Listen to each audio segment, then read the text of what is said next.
The derelict station hung in the abyss like a carcass of metal and glass, its skeletal remains illuminated only by the cold gleam of distant stars.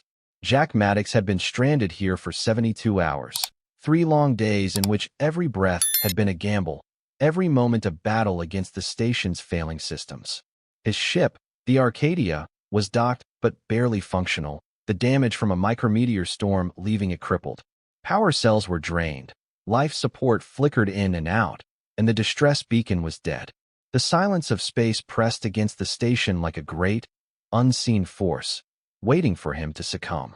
Jack had survived worse. He had once spent 6 weeks marooned on an exoplanet with nothing but a faulty environmental suit and a dull survival knife. He had repaired an engine mid-spacewalk while rogue debris tore past him like bullets. He had faced pirate raids, corporate sabotage, and bureaucratic incompetence. But this slow death in a drifting tomb, was something else. He took another deep breath of stale, thinning oxygen and swore. His hands trembled from exhaustion as he pried open another maintenance hatch, searching for anything that might get the station's backup generator running. If he could just get the power online, he could charge Arcadia's cells and get out of here. And then, the universe broke. The air itself shimmered, as though reality were a pond into which an unseen hand had just dropped a stone. Jack stumbled back, heart hammering, as a rift yawned open before him, a jagged, pulsating tear in space, light spilling through in fractal bursts. And then she stepped through. She was unlike anything he had ever seen. Lira was human-shaped, but the resemblance ended there.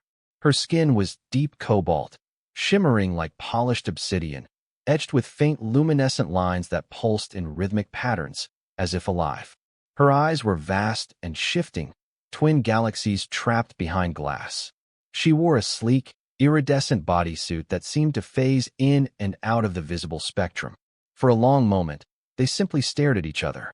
Jack's instincts screamed at him to run, to grab the nearest weapon, to do something. But he was frozen, caught in the strange gravity of her presence. She tilted her head, examining him with quiet intensity, and then spoke. "We were never supposed to meet." Her voice was soft, layered, as if multiple echoes of herself spoke at once. Jack found his voice after a stunned pause. "Yeah? Well, neither was I supposed to be stuck on a dead station in the ass end of space, but here we are." Lyra's expression shifted, curiosity flickering through her luminous gaze. "You are not afraid?" Jack exhaled, rubbing a hand over his stubbled jaw. "Lady, I've been stranded for 3 days, breathing what little oxygen I've got left. If you're here to kill me, just get it over with. If not, maybe help me fix my damn ship." For the first time, something resembling amusement flickered in her expression. "Fascinating," she murmured. Then, as if reality had suddenly remembered that she didn't belong here, the air around her shuddered. She winced, her form distorting for a split second, her left arm phasing into translucence before stabilizing again. Jack narrowed his eyes. "You all right?" Lira hesitated. "My presence in your dimension is unstable. I should not be here. And yet, I was pulled through." Jack folded his arms. "Pulled through? By what?" Her gaze drifted toward the station's shattered comms panel. "The event, your distress beacon. It created a harmonic anomaly. I should not have been able to cross, but something forced the rift open." Jack stared at her. "You're telling me my broken beacon ripped open space?" Lyra's expression darkened. "Not just space. Reality itself." Lira knelt beside the console, long fingers moving over the exposed circuitry with an almost delicate touch. Sparks flickered in the dim, the machine groaning as she manipulated the remains of the beacon. Jack leaned against the wall, watching her. "You said something pulled you here. Any chance of, I don't know, reversing that?" Lira didn't look up. "Possibly, but that would require recalibrating the harmonic frequencies." Jack exhaled. "Right. I'll pretend I understood that." She glanced at him. "Your vessel, what is its condition?" Jack sighed. "Arcadia's dead in the water. Power shot. Life support's running on fumes." Lira was quiet for a moment. Then, to his surprise, she placed a hand on his ship's power conduit. A ripple of light traveled through her fingertips into the wiring, and the ship's console flickered to life. Jack blinked. "Okay, that's new." Lira withdrew her hand. "This will not last. My interference is temporary. Jack let out a low whistle. Well, it's more than I had 5 minutes ago. So thanks. She regarded him for a long moment. Then, softly, I should not help you. Jack raised an eyebrow. And yet, you just did. Lira looked away. My people believe contact with your kind is dangerous. Disruptive. Jack let out a dry chuckle. Yeah, well, your people aren't wrong. Humans have a bad habit of screwing up everything we touch. She studied him, and for a moment, the universe itself seemed to pause. And yet, I find myself compelled to stay. Jack's mouth twitched. Well, if it makes you feel any better, you're the first alien I've met who hasn't tried to kill me. Lyra's lips parted slightly, an expression close to a smile. And then the station lurched. The lights flickered. A deep, bone-rattling hum resonated through the metal walls. Jack's heart kicked. What now? Lyra's expression turned sharp. Something else is coming through the rift. Jack grabbed his sidearm. Friend of yours? Lyra's eyes darkened. No. The station trembled again, the air splitting with a violent crack as another rift tore open. And something stepped through. It was massive, towering, a nightmare of shifting angles and glistening, biomechanical limbs. Its many eyes swiveled in unnatural unison, locking onto them with predatory focus. Jack tightened his grip on his gun. Lira? I don't suppose you've got a plan. Lyra's gaze was unreadable. Run. And then the creature charged. The creature moved fast, far too fast for something so massive. Its jagged limbs scraped against the station's walls, sending sparks flying, its shifting, ink-black body warping and twisting in impossible ways. Jack didn't hesitate. He dove behind a console as the thing lunged, one of its appendages slicing through the space where he'd stood a fraction of a second earlier. Lira did not run. Instead, she lifted her hand, and space itself convulsed. A ripple of energy, deep blue, pulsing with unreadable patterns, erupted from her fingertips. The creature shuddered, its form glitching, as if reality itself struggled to contain it. Jack didn't waste the opportunity. He lifted his plasma pistol and fired. The shot hit, burning a hole clean through the thing's shifting mass. But instead of dying, it screamed, a sound so unnatural it curled the air around it, like space was trying to reject the noise. The hole he'd blasted closed instantly, the creature's form knitting itself back together like liquid metal. Oh, you've got to be kidding me. Jack grit his teeth. Lira took a step back, her glow dimming slightly. Her voice was tight. It's adapting. Jack swore under his breath. Any bright ideas? Lyra's gaze darted toward the rift the thing had emerged from. It was still open, pulsating violently, its jagged edges tearing at the fabric of reality. She exhaled sharply. We have to force it back. Jack stole a glance at the towering nightmare. That thing doesn't exactly look cooperative. It won't be. Lyra's voice was calm, steady. But we don't have to fight it. We just have to trap it long enough for me to close the rift. Jack let out a dry laugh. Great. So how do we do that? Lyra's eyes flickered. You run. I'll handle the rest. Jack stared at her. Lira, go. He didn't argue. Some fights weren't meant to be won. Jack bolted, sprinting toward the far end of the station, dodging the mess of exposed wires and flickering panels that had once been his makeshift home. Behind him, he heard Lira murmuring, words that didn't belong to any human language, words that made the air vibrate. The creature screeched again and charged at her. For a brief, terrifying moment, Jack thought it was over. Lira was too small, too fragile compared to that thing. She couldn't possibly. Then the station itself bent around her. Jack had seen wormholes before. He'd seen space fold in on itself, watched light twist in impossible ways. But this was different. Lira didn't move, but suddenly, she was everywhere. 100 versions of herself flickering in and out of existence, stepping between dimensions, moving just out of sync with time. The creature struck at one, only for her to disappear, another version of herself appearing an instant later, phasing through it like a ghost. It howled in frustration. Lira lifted both hands, her glow intensifying. The rift shuddered. Jack saw what she was doing. She was manipulating the tear, using its own energy against itself. If she could hold it open long enough, maybe. Then something went wrong. Lira stumbled. For a fraction of a second, she flickered, her form momentarily out of sync with reality. Her glow dimmed. The creature lunged. Jack didn't think, he just acted. He threw himself between Lira and the nightmare, raising his pistol. He knew it wouldn't kill the thing, but it didn't have to. He just needed to buy her time. He fired. The plasma bolt hit the creature square in the chest, knocking it back just enough for Lira to recover. She snapped back into focus, her form solidifying again. Jack exhaled sharply. Lira, now would be a great time to pull off some cosmic bullshit. Lyra's expression hardened. She slammed both hands forward, and reality collapsed. The rift imploded, sucking the creature backward like a black hole. It fought, screeching, its limbs clawing at the metal walls. But the vacuum was too strong. Jack felt the pull too, his boots sliding across the floor. He braced himself, grabbing onto a loose pipe, gritting his teeth as the air itself rushed past him. Lira stood at the center of the chaos, unmoving, her hands outstretched. The creature gave one final, bone-rattling scream. And then it was gone. The rift snapped shut, and everything went silent.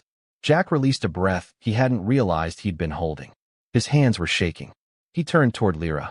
She was staggering, her glow fading rapidly. Her eyes met his, vast and alien and impossibly tired. Then she collapsed. Jack caught her before she hit the floor. Hey, stay with me. He lowered her carefully, feeling how light she was, like she barely belonged to this world at all. Her breathing was shallow. The luminous lines on her skin flickered, struggling to hold form. She opened her mouth as if to speak, but no sound came out. Jack clenched his jaw. Lira, talk to me. She blinked up at him, her expression unreadable. Then, softly, I stayed too long. Jack's stomach tightened. What do you mean?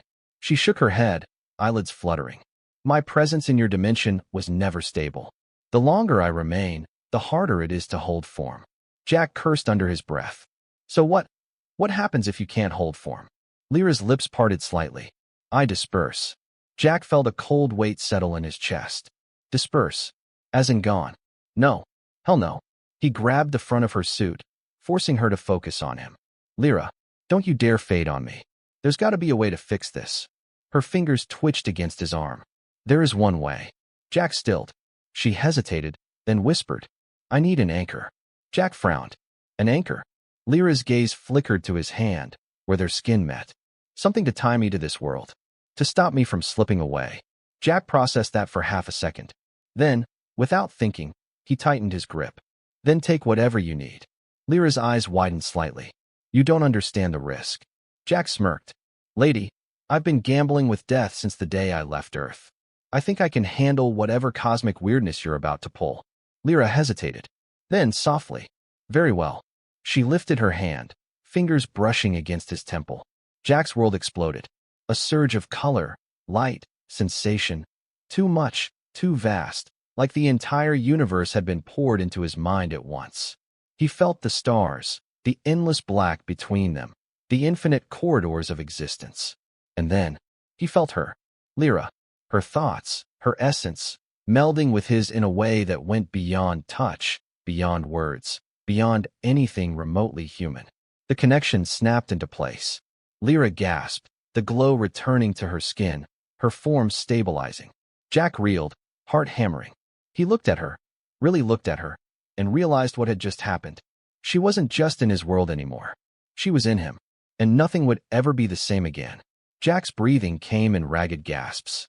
His mind was on fire, his nerves buzzing, like he'd been plugged into a circuit of pure, unfiltered reality. Every sensation felt too sharp, every thought too loud. And beneath it all, he could feel her. Lira wasn't just near him. She was inside him. Jack staggered back, gripping the metal wall of the station as the connection settled, the initial shock giving way to something stranger. He knew exactly where she was without looking. He could feel the rhythm of her thoughts, the pulse of her being, as if she were another limb he hadn't realized he'd been missing. What the hell did we just do? Lira was kneeling on the cold metal floor, hands pressed against her chest. She inhaled slowly, as if testing her own breath, before looking up at him. You anchored me, she murmured. Her voice no longer echoed, no longer layered in strange cosmic harmonics. It was softer now, more real, more human. Jack swallowed. Yeah, I gathered that much. He ran a hand through his hair, trying to ignore the fact that he could feel her heartbeat inside his own chest. What does that actually mean? Lira hesitated. In my dimension, I exist as energy. To remain in yours, I needed a stabilizing force, something strong enough to counteract the natural repulsion. Her eyes met his, and Jack felt a pulse in his skull, like a second heartbeat. I used you. Jack let out a dry laugh, rubbing his temple. Yeah, figured that part out too. The station hummed softly around them, the aftershock of the battle still lingering in the flickering lights and the occasional creak of metal. But Jack barely noticed. He was too busy trying to process the impossible. All right, he exhaled. So, you're not about to evaporate. That's good, but I'm guessing there's a catch. Lira's expression darkened. There is always a catch. Jack pinched the bridge of his nose. Of course there is. Lira pushed herself up, standing with a new weight to her form. She was still alien, her glowing patterns still shifting across her deep cobalt skin, but something about her presence had changed. She was more solid, more grounded, more human. Jack could feel the shift as much as he could see it, and he wasn't sure whether that was a good thing. Lira took a slow breath. I am no longer in phase with my original dimension. She lifted her hand, flexing her fingers as if testing them. I have been rewritten. Jack frowned. Rewritten? She looked at him, something unreadable in her expression. I am bound to you, Jack. The weight of her words settled in his gut like a lead bullet. You mean, if you die, Lira said softly, I die with you. Jack stilled. Silence stretched between them. Then he exhaled sharply, shaking his head. Well, that's just fantastic. Jack didn't know how long they sat in the wrecked station, trying to make sense of the impossible. Lira was calm, too calm, but he could feel the undercurrent of unease beneath her surface. And that was the part that scared him the most. He could feel her emotions. Not in words, not in thoughts, but in impressions. Faint currents at the edge of his mind, like a second consciousness brushing against his own. That wasn't normal. That wasn't human. Jack exhaled, rubbing his temples. Okay, let's just take this one step at a time. He looked at her. You said your people don't believe in contacting humans. What? Lira hesitated. Because of this. Jack raised an eyebrow. You mean the whole reality-breaking thing? She nodded. Your kind is not meant to interact with beings like me. The moment we connect, she placed a hand over her heart. The universe fights back. The balance is disrupted. Jack thought of the creature that had come through after her, the way it had hunted her. So what? That thing was the universe's way of fighting back. Lira's jaw tightened. No. Jack narrowed his eyes. Then what the hell was it? Lira hesitated. Then, softly, something worse. Jack didn't like the way she said that. Before he could press her, something shifted in the air. Jack felt it first, a faint pulse in his skull, like a distant beacon blinking in the void. His instincts went on high alert. Lira froze. Then, slowly, she turned her head, staring at the far side of the station. Jack followed her gaze. A tear in reality was forming. It was different from the rift Lira had fallen through.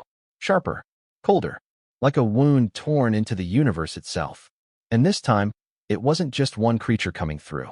Jack saw multiple shapes moving within the rupture. Tall, humanoid figures, their bodies wrapped in shifting energy, their eyes glowing with unnatural light. Lira tensed. Jack slowly reached for his gun. Friends of yours? Lira's fingers curled into fists. No. The figures stepped through. Their presence was wrong. Jack felt it in his bones, in the air, in the way the station itself seemed to reject them. They weren't just stepping into his world. They were imposing their existence upon it. And then, one of them spoke. Lira, you have violated the accord. Jack's blood ran cold. The voice was inhuman, not layered like Lira's, but hollow. Empty, like something pretending to be alive. Lira's expression remained calm, but Jack could feel the tension rolling through her like static before a storm. This was not my choice, she said, her voice carefully measured. The figures tilted their heads in eerie unison. Irrelevant. You have bonded with a lower being. The imbalance must be corrected. Jack clenched his jaw. Lower being? That's a little rude. None of them looked at him. It was as if he didn't exist. Then, the tallest one raised a hand, and Jack's entire body locked in place. His muscles froze. His breath hitched. He was trapped in a field of invisible force, unable to move, unable to even struggle. Panic surged through him. But before he could react, he felt something pulse in his mind. Lira. Her presence slammed into his consciousness like a tidal wave, and suddenly, his limbs moved again, snapping free from the invisible grip. The figure stiffened. Lira stepped in front of him, her voice low and dangerous. "You will not touch him." The tallest figure tilted its head. "Then you have sealed your fate." The air shook. Reality fractured. And the war for existence itself began. The moment the figures moved, reality bent around them. Jack barely had time to react before the tallest one lifted its hand, and the station collapsed inward. Metal screamed as the walls twisted like melting wax. The artificial gravity flickered, sending debris and loose wires floating for a split second before slamming everything back down again. A deep, unnatural hum filled the air, vibrating in Jack's bones. He clenched his teeth, gripping the nearest railing for balance. What the hell are they doing? Lyra's gaze flickered between the figures, her muscles coiled like a predator ready to strike. "They are rewriting the space around us." Jack's stomach dropped. "Rewriting?" Lyra's voice was tight. "They do not fight with weapons. They fight with reality itself." The figures moved in perfect synchrony, shifting through space without actually walking, appearing in different spots between blinks, like an old film missing frames. Then the tallest one raised its hand again, and Jack's world shattered. The station was gone. The cold, dead metal beneath his feet vanished, replaced by something vast, black, and endless. It was like standing inside a void, a place without light, without sound, without meaning. He couldn't tell if he was floating or standing, breathing or suffocating. Then, slowly, he became aware of movement. The figures were still there, but now they were massive, towering over him like gods of an unseen cosmos. Their forms were no longer humanoid, but vast silhouettes of shifting energy, pulsing with unreadable glyphs. Jack clenched his fists, heart hammering. "Lira, what the hell is this?" She was beside him, but she wasn't quite herself anymore, either. Her glow had intensified, her outline flickering between shapes, as if she was struggling to maintain her form in this space. "This is their domain," she murmured. "A place between realities." Jack swallowed hard. "Great. And how the hell do we get out?" The tallest figure spoke again, its voice echoing inside Jack's mind, not his ears. "You are an anomaly. You should not exist." Jack let out a sharp breath. "Yeah, well, I get that a lot." The figure tilted its head, a slow, unnatural movement that made Jack's skin crawl. "You were supposed to die on that station. You were not meant to bond with her. The balance is broken." Jack scowled. "Well, that's too damn bad, isn't it?" The figure ignored him. Its focus was on Lira. "You will correct your mistake, or we will erase you both." Lyra's fingers tightened at her sides, but she didn't flinch. "I will not sever the bond," she said. The tallest figure's form rippled, as if displeased. "Then you have chosen exile." Lyra's breath hitched. Jack glanced at her. "What does that mean?" Lyra's expression was unreadable. "It means I can never go back." Jack frowned. "Wait, so they're not killing you?" "No," Lira exhaled slowly. "To them, this is a fate worse than death." The figures shifted, their bodies beginning to fade into the black. "You are no longer one of us," the tallest one intoned. Lira stiffened, but said nothing. Then, without warning, they were back on the station. The void was gone. The twisted metal, the flickering lights, the distant hum of a failing generator. It was all back, as if they'd never left. Jack stumbled, feeling off balance, like gravity had suddenly returned after being weightless. He looked around, trying to make sense of what had just happened. Lira was standing completely still, staring at the spot where the figures had disappeared. Jack let out a slow breath.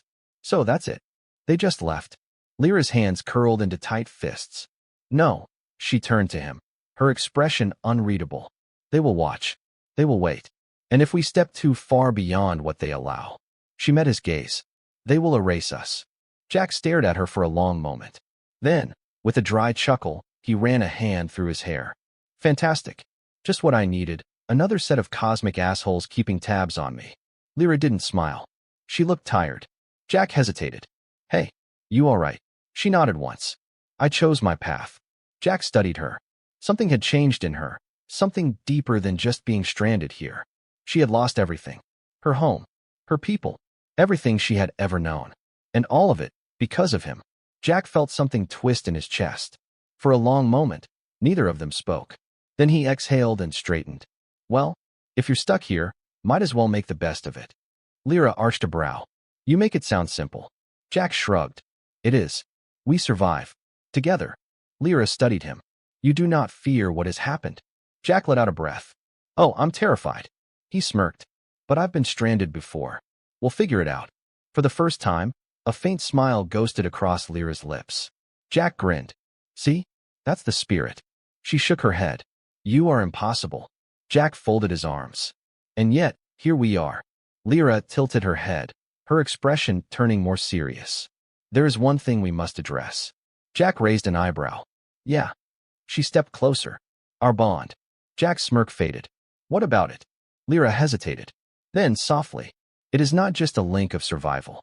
Jack felt a pulse in his chest, the same strange connection he had felt when she first anchored to him. Lira met his gaze, her voice barely above a whisper. It is something deeper. Jack's heart pounded. And then, before he could respond, the station alarms blared. Jack and Lira whipped around as the emergency lights flashed red.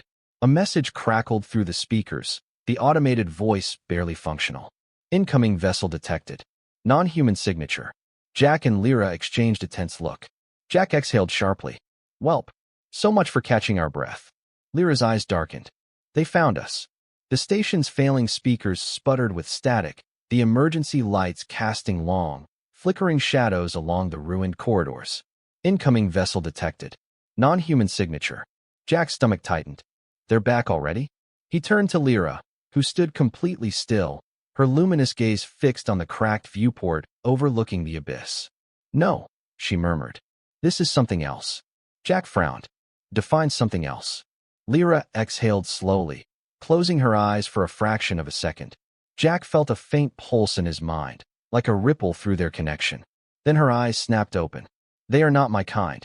Jack's grip tightened on his plasma pistol. Well, that's not exactly reassuring. Lyra's fingers twitched at her sides, her glowing patterns shifting in a slow, unreadable rhythm. This ship, it doesn't belong to the Accord. Her voice was low, tense. It is not here to enforce their laws. Jack felt a chill crawl down his spine. Then what the hell is it? Lira hesitated. Then, softly, something worse. A low rumble vibrated through the station. Jack barely had time to brace himself before the entire structure shuddered, a deep, metallic groan reverberating through the walls. The force of the impact sent loose cables swinging, dust and debris raining down from the damaged ceiling. Jack swore, gripping a railing to keep from falling over. Lira, what's happening? She turned, eyes dark with realization. They're boarding. Jack moved fast. He knew how to survive a boarding raid. It didn't matter whether the attackers were pirates, rogue mercenaries, or corporate hit squads. The rules were always the same. 1. Get to a defensible position. 2. Find out who you're dealing with. 3. Make sure they regret showing up. He and Lira raced down the station's dimly lit corridors, their footsteps muffled by the old, carbon-scored floors. The station had been a floating graveyard before she arrived. Now it was a battlefield waiting to happen. Lira kept pace beside him, her movements unnaturally fluid, like she was phasing just slightly out of sync with reality. Jack still wasn't used to feeling her presence in the back of his mind. It was like sharing a room with someone without ever having to look at them, like her very existence had been stitched into his own. He didn't have time to dwell on it. They reached the weapons locker, one of the few functional storage units left on the station. Jack yanked the panel open, grabbing an extra energy cell for his pistol and slinging a compact pulse rifle over his shoulder. Lira, on the other hand, didn't grab anything. Jack frowned. You're just gonna fight them barehanded? Lira tilted her head slightly, raising one hand. Her fingertips shimmered, and for a fraction of a second, space itself distorted around her palm, like she was bending the air, the light, the very atoms to her will. Jack swallowed. Right. Never mind. Then, the hissing sound of an airlock seal being breached echoed down the corridor. They had arrived. Jack took a steadying breath and pressed his back against the wall beside the corridor entrance. He flicked his rifle's safety off, glancing at Lira. Any idea what we're dealing with? Lyra's gaze was unreadable. Not yet. Jack let out a slow breath. Let's fix that. A shadow moved in the distance. Jack's first instinct was to assume pirates. Maybe a rogue salvage crew that had picked up his distress signal and come to loot the place. But something about the way these figures moved was wrong. They didn't walk like humans. Their limbs were too long, their movements too smooth, their heads tilting at unnatural angles as they stepped through the ruined corridors. Then the emergency lights flickered, and Jack got his first clear look at them. He felt his stomach drop. They weren't human. They looked human at a glance, vaguely humanoid silhouettes in sleek, dark armor. But their faces were missing. Not covered, not hidden, just absent. Where there should have been features, there was only smooth, empty void, like they were hollow shells of something that had never been alive to begin with. Jack felt a cold, primal terror creep up his spine. "Lira," he muttered. "Tell me you know what the hell those things are." Lyra's voice was quiet, but sharp. "Void walkers." Jack's grip tightened on his rifle. "That name doesn't sound promising." Lyra's eyes flickered. "Because it isn't." The Void Walkers moved without sound, their feet never quite touching the ground. Their hollow faces tilted toward Jack and Lira, as if they could see despite having no eyes. Then, one of them lunged. Jack fired. The pulse round hit center mass, but instead of dropping, the creature's body rippled like liquid. The energy round passed through it, as if it had hit nothing but air. Jack swore. "Oh, that's just not fair." Then it was on him. A cold, clawed hand grabbed Jack's wrist, and for a fraction of a second, he wasn't in the station anymore. The world around him vanished.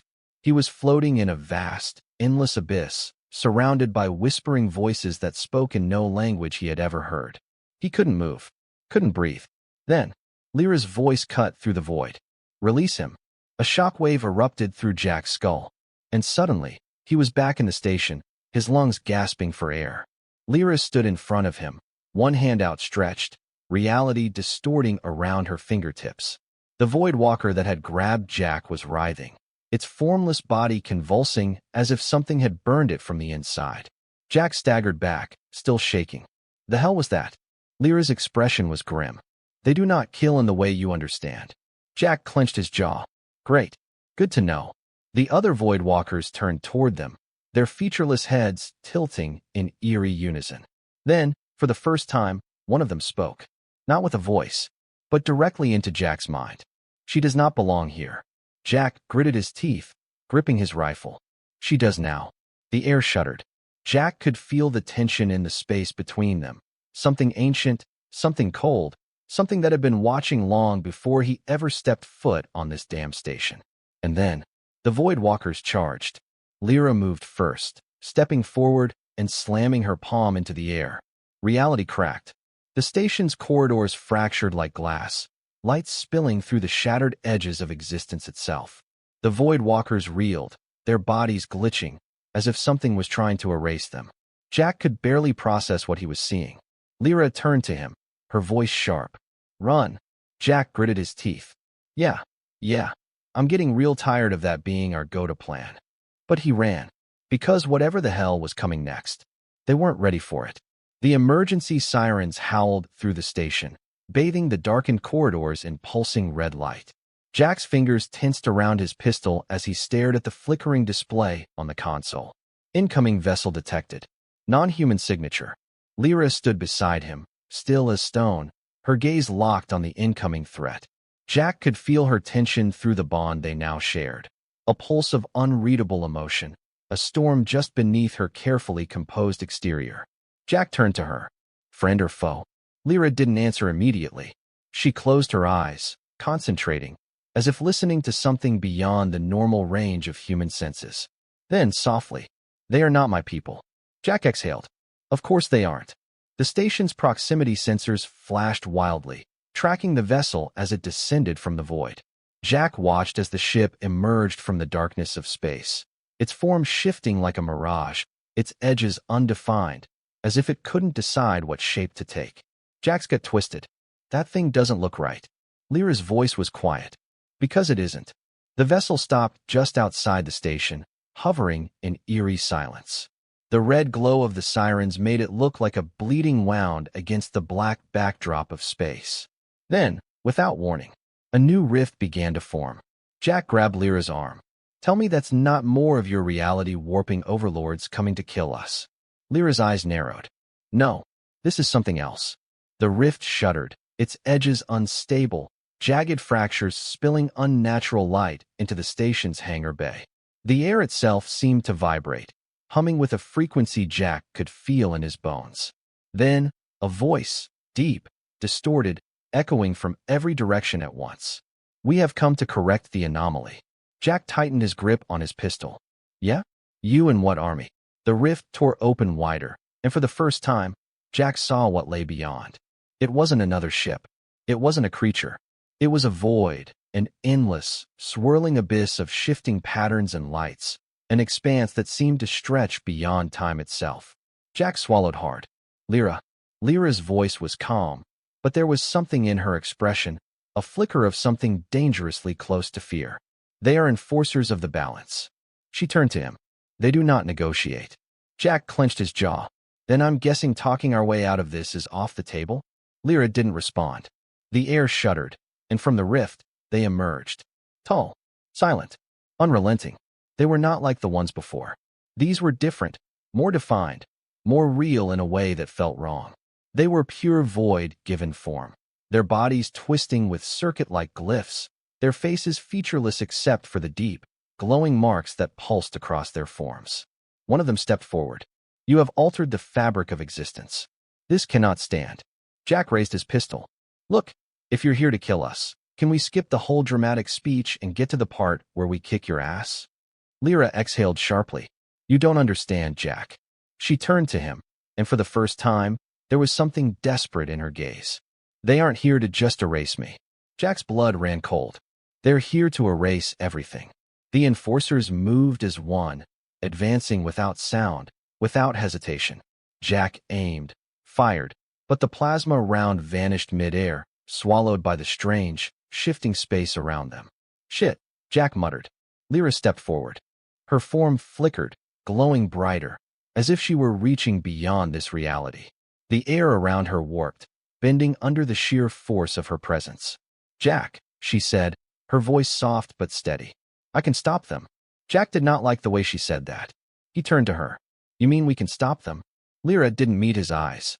"There is only one way," she said quietly. Jack felt his stomach tighten. The bond, he realized. "You're going to sever it." Lira hesitated. Then she nodded. Jack's chest tightened. "And if you do that?" She exhaled slowly. "I will be pulled back. The anomaly will be erased." Jack clenched his fists. "Meaning you will be erased." Lira was silent. The enforcers moved closer, the station trembling under their approach. Jack shook his head. "No, there's got to be another way." "There isn't," Lira whispered. Jack exhaled, running a hand through his hair. "Damn it. Lira, you don't get to make this call alone." Lira finally met his gaze. And in that moment, Jack felt something pull at his mind, something deeper than words.